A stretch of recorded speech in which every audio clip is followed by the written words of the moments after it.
Would you agree that we experience, on some level, negative social conditioning? Yes or no? Yes. Now, all social conditioning is not bad. In fact, the vast majority of it is good. You know, don't kill people. Don't take your out at the bus stop.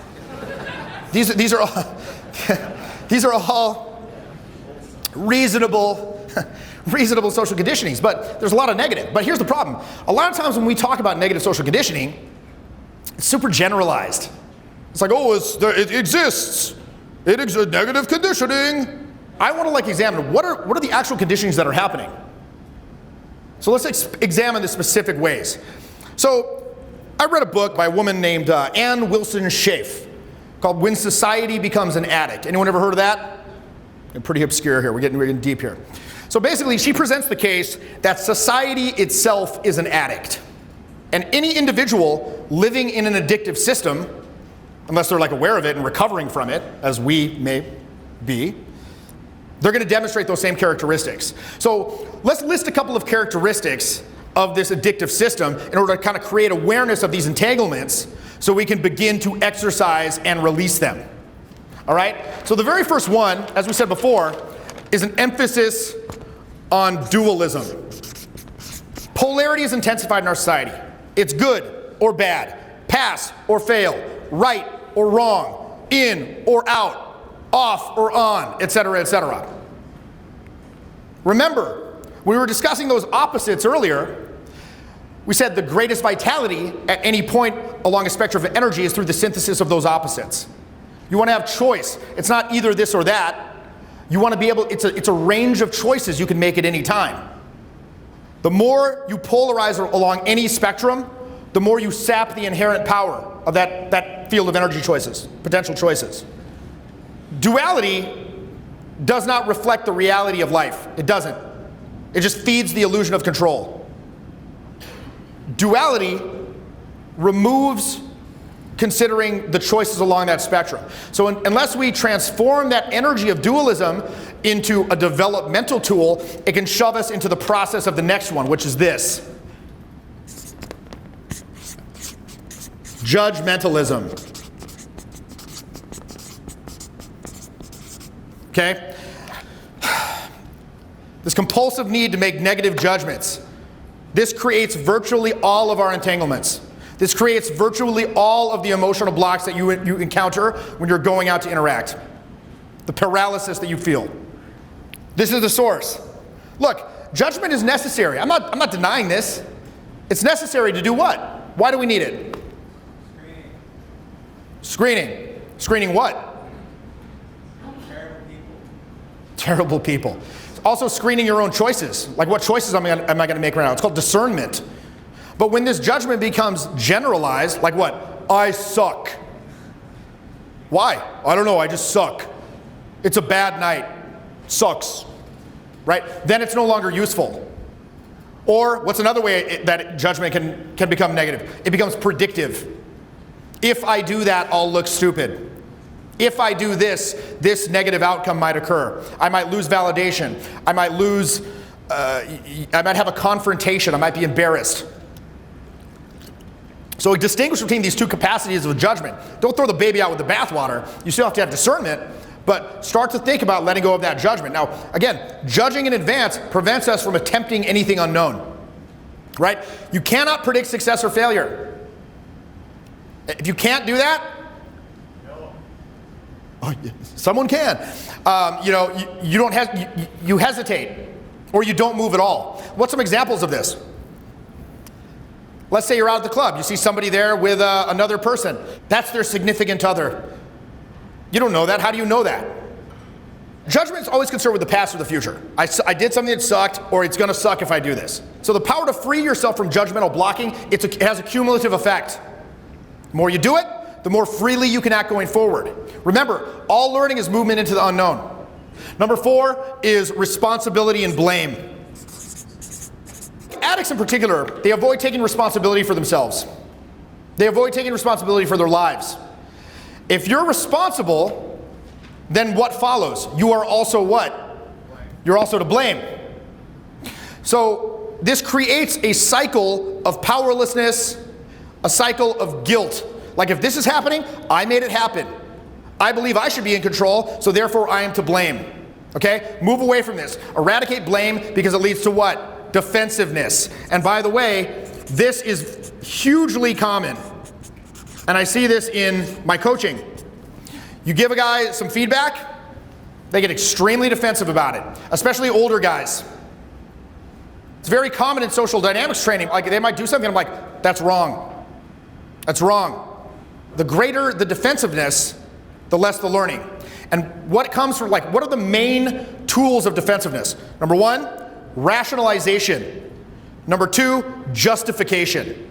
But many times I get a guy in his 40s, he is so calcified in his ways of interacting with the world that when you give him any sort of feedback, he's like, no, this is why I do it. And he'll be able to articulate why he does it in a way that kind of makes sense actually when he says it. But what is he doing? Again, he's simply further encroaching himself, like further ensconcing himself rather in this defensiveness. So he can't move outside of his, conditioned behavior patterns, right? Physical entanglements, interference, they exist. Mental, intellectual mind basically tries to justify them, and it's this huge cycle which leads to what? Negativism, dishonesty. There's 3 levels of dishonesty. The first is lying to yourself. The second is lying to others. And the third is lying to the world at large. Any addiction has as its main goal keeping people out of touch with their feelings and thoughts, right? Whether it's to drugs, sex, workaholism, chasing status, etc., etc., etc. It's all designed to avoid being in touch with your feelings and thoughts. Therefore, they can't be honest with themselves, which moves to people and then to the world. Addicts are particularly good at figuring out what is appropriate expected behavior and then behaving that way, even when it has nothing to do with who they are. So the core issue here, or at least close to it, is the question, am I being honest in my expression and how I communicate with other people? You're never being completely honest, obviously, because only a selected portion of your thoughts and feelings are being transmitted into visible or audible communication. You can't, there's no way to have complete transparency in expressing your inner experience. It's limited by the physical. But again, it's not a question of honesty or dishonesty, but choice, okay? So the 3 ifs of the addict are as follows. Number 1, if only, right? Like if only my friend didn't screw it up. You know what I mean? Like it was going so well. You messed it up, man. If only you hadn't done it. If only this, if only that. Or what if? What if this happens? What if that happens? And then another one, as if. The person who acts as if everything's fine. Everything's fine when you know it's not fine. You know internally. Now most of you've come to these events in an effort to rectify certain situations. So at least you're being honest with yourself there. So just give yourselves a hand. Illusion of control. We're conditioned to be afraid of strong energies, particularly emotional energies in particular, at least in the context of what we're discussing here, right? So we try to control the flow of those energies. How do we do that? Anyone want to hazard a guess? Tensions, right? So these emotional blocks are all about tension. That's how they manifest. That's what prevents you from taking action. Tension. Held tension. So efforts to control the emotions, they might appear to succeed. They might. People can be pretty good at it, right? But that repressed energy is eventually going to emerge in either ineffective or harmful ways. So the result of that is interference with your expression, might damage your voice, it creates general emotional frustration, activates defensiveness, and of course judgmentalism. This illusion of control is what creates people who have an obsession with minutia. Any of you feel like you've had that in the past? Like in terms of this, what's the value relative to hers in the moment? Or what's the, you know, like, what's the angle at which I approach? Again, you take refuge in this obsession with minutia in an attempt to over-control everything. All right? 11, and this is a big one too, confusion.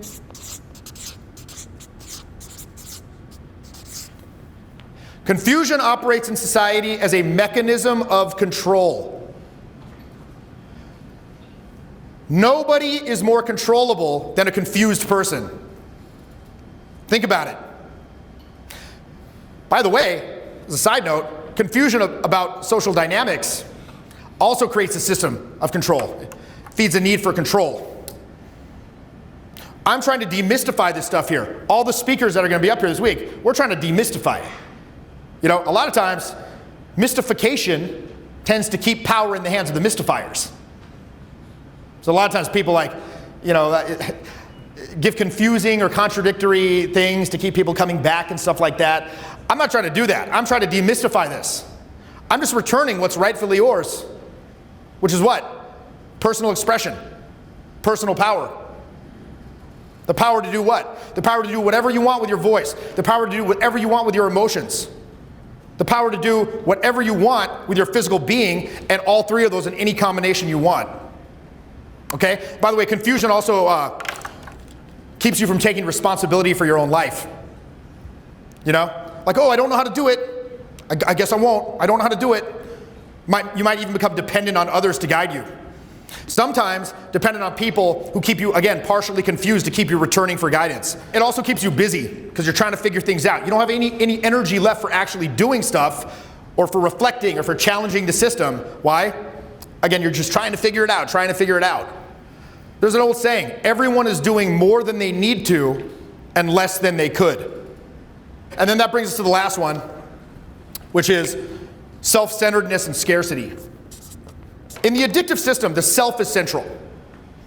Everything and everyone else must go through, be related to, and be defined by the self as perceived by the self. Okay? Now, look, this isn't a negative per se. It just is what it is. It's part of a duality, like many of those we've discussed thus far. But what is the opposite pole of that duality? Relationship with others. Relationship provides a way of living healthily, of living in process and transcending that addictive system. But there's fear that if the self is shared, it's diminished. I want people to go from that mode of win-lose to what? Win-win, where I'm just sharing. I'm just sharing my experience with these people. And you get a better reaction this way because it's non-needy. You know, you're not one of these defensive little guys that's trying to protect against negative outcome. That's what charisma is. Meet me in the middle. That scarcity model, it says there's not enough of everything to go around. You know, get yours while you can. Jealousy, et cetera, et cetera. So all of these conditionings, they tend to reinforce each other, including self-centeredness and scarcity, right? They heighten the judgment, which increases perfectionist guilt. The whole system of conditioning is very closely woven together and it's synergistic. The negative whole is worse than the sum of its parts. So look here, I just wanted to bring these like into sharp focus so you know exactly what we're talking about when we talk about negative social conditioning. Awareness is the first step. Don't feel guilty or judgmental about yourself if you experience these. It's part of the human condition. Awareness is the first step. Don't add additional guilt, additional judgment to it. Become aware of it, then explore it, release it, and replace their manifestations in our lives. Definitely learned a lot just to be able to connect with people a lot better. Jeffy's really studied down to the roots of how we're so stifled and you have these entanglements inside you and how to release them. I definitely recommend this program for other people to like take a deeper look within themselves. Jeffy's program is amazing. This program is extremely exercise-based. It's designed to give you a process to identify these weaknesses in your communicative system, to open and sustain charismatic expression, charismatic communication with increasing consistency. All sensory communication is based on some relationship of these three perceptual and projective modes. Any art involving human communication is going to benefit from knowing how the communicating power of each mode can be enhanced. Charisma and conversational skill really hasn't had a vocabulary for talking about these issues surrounding the technique. Most of the books you read, the vast majority of them are very like surface level, very hokey. And even with experienced teachers, the feedback can often be very subjective and vague. You seem kind of stifled. So I want to change the way that these criticisms or descriptions are verbalized and get very, very specific. So when we're talking about these blockages, we know precisely what we're talking about here. If you follow the instructions, you see something very net and precise that happens. You're gonna see the result instantaneous. The best charisma program I've ever seen. So I learned something which is very rare. How do people use their energies when they communicate? How can I help them become masters of those energies? So when you go out and you feel that blockage, that inability to act, oh, there's the person I want to talk to.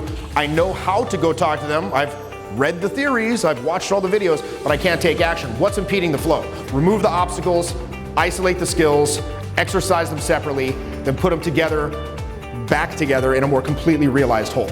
Unleashes your true charisma. And in fact, you have some glimpse of energy you can manage on the wall side. Increase it, decrease it, manage it. Seriously, it was absolutely amazing and astonishing. How to speak to all the issues surrounding this interrelationship between intuitive and intellectual resources is arguably the most fundamental challenge facing anyone who's attempting to improve their communication skills. So this program intends to prepare your total instrument to open and communicate freely, but also teach you to let go. He will take you by the hand and guide you step by step with his method that he's been trying and improving, and you're gonna get the results that you wanna be looking for. Overall, this is a really broad spectrum course in charisma. I think I can apply it in my dating life, also in business and other areas of my life. So if you're looking to develop general charisma that you can apply across all areas of life, definitely check out Jeff's Charisma Mastery.